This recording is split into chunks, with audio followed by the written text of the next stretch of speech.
Hello, hello. Ooh, I'm getting some good sunlight. Listen, y'all, this is episode 34, and we're going to talk about being humble versus having high self-esteem.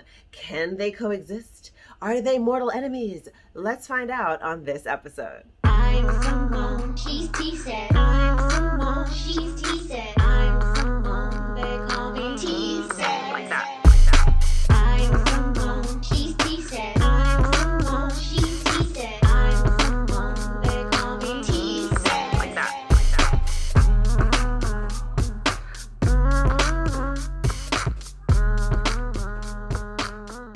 All right, guys, so there comes a point on our self-esteem journey when we're like, man, I feel good. Do I feel too good? Am I getting full of myself? Where's the line? Don't worry about the line, y'all. I'm not going to let you cross that line because self-esteem is never mean. I know you've heard me say it again. Say it with me. Self-esteem is never mean. That's right. Listen, we're going to talk today about the difference between having the humility that goes with self-esteem building. Yes, with self-esteem, not against. And then we're going to talk about that not so humble, not so self-esteemy thing. So we've been together 34 episodes now, and I think it's time for me to remind y'all exactly what self-esteem means. At least in the way I like to teach it, self-esteem is the way we are thinking and feeling about ourselves. Now, I absolutely love this definition because it puts control in our hands. I can work on the way I'm thinking, and I can affect the way that I'm feeling so that I can have the self-esteem that I desire. When you take it a little bit further, you start realizing that the thoughts are also affecting chemicals in your body and gene expression in your body. And we get all into this beautiful neuroscience thing that is very, very important to us. So what better place to start than self-esteem? Using all of those same tools that will come back in our lives, but first to give us a clear picture of who we are and how we can truly love ourselves. So again, I say self-esteem is never mean. Yeah, you said it. That was good. That was good. Self-esteem is also all about love.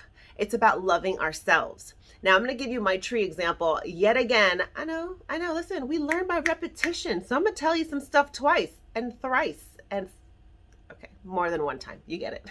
So here goes the tree analogy. I want you to imagine that you are a seed and you have to water yourself in order to grow. You've got to feed and nurture that seed that is you. That's the only way you're going to get to be the big, full expression of what you're meant to grow into. So let's just say you're an apple tree in this example. Your job is to nurture yourself until you become a fully expressed apple tree, which means you gotta have apples, honey. The question I always ask to help people realize exactly how self-esteem works is, who are those apples for? Think about it. The apples that come from the tree we nurture, we nourish, that comes from us, is there to feed others. So you see, self-esteem starts as a journey for yourself to water the seed, but it doesn't end there because the end result of watering that seed properly is we get to impact and share all of that beautiful glory with the world. And so with that being said, honey, there's no space for a lack of humility in self-esteem building. You've got to understand that they're one and the same, that truly loving yourself means truly loving and giving to others.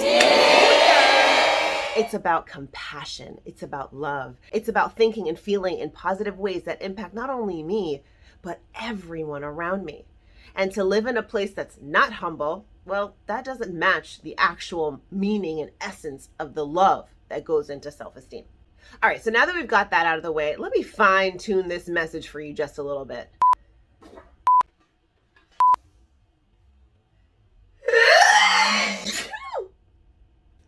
I got a little sniffles, but the show must go on. So where was I?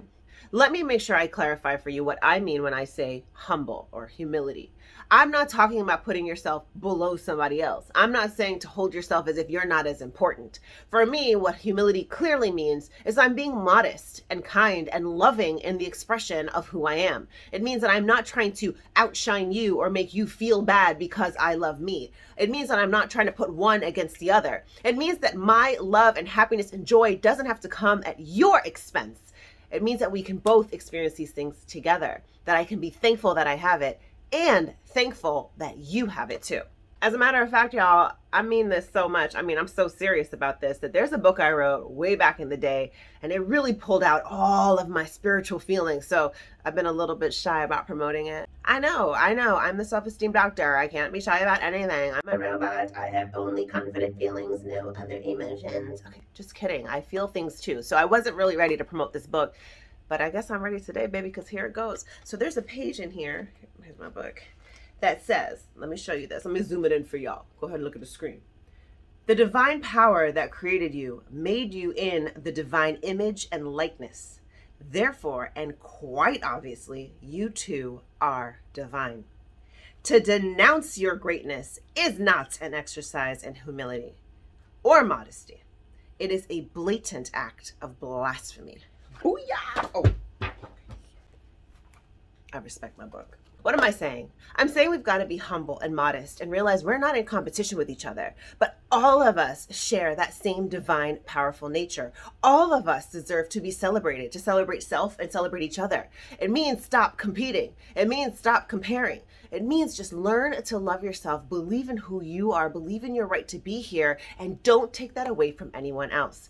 Because spiritually speaking, we're made in the image and likeness of greatness, y'all. And we need to stop trying to see who got the better dose of greatness and realize that we all have it. And in that's where I want us to celebrate our self-esteem and exercise that level of humility. All right, y'all. So with that said, let's just not cross this line anymore. Let's not get confused that I either have self-esteem or I'm humble. They go together, all right? I am a person who loves myself and I cherish myself and I treasure being alive and I treasure this beautiful divine being that is me. And I also treasure all of those things in you. And the more that I water me and water the seed that is me and I grow, the more I'm in a position to nurture others like you. So remember, being humble means I'm not trying to compete and say I'm better. It means I'm not trying to stand out and shine above everybody else. I'm trying to say that I know my worth and I also know yours. All right, y'all, I hope that spoke to your spirit today. It was a nice quick message about humility and self-esteem. Do not let the idea that you're not humble if you have self-esteem stop you from loving yourself. You were designed to love others as you love yourself, which means you got to love yourself first. Can I get an amen? Amen. I love y'all, and I hope to see you guys every single Sunday tuned in here to A Positive Mind with TSED. I'm going to make sure I show up every single weekend. I know you hear I'm stuffy, right? The show must go on. So tune in every single Sunday. This time, the tools that I'm giving you in the description are actually going to be the link to this book, my little secret private link. All right, go ahead and click that. I'm also going to make sure that I give you a nice free preview to my Easy Self-Esteem Builder for Kids. So if you've got a child in your life, if you're a teacher, a parent, an aunt, a grandmother, if you've got children in your life that you care about and you want them to start nurturing this self-esteem at a very young age and not have to battle with the, is this humility, is this not? We just want to ingrain in them. Go ahead and check out that free preview of the Easy Self-Esteem Builder. It's also going to be in the description below. And lastly, our journal entry. Don't forget that every single one of these episodes comes with a journal entry for you to use at home or in school or both.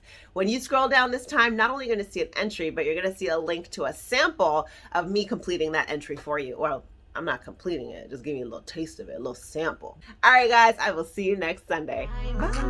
She's TSED.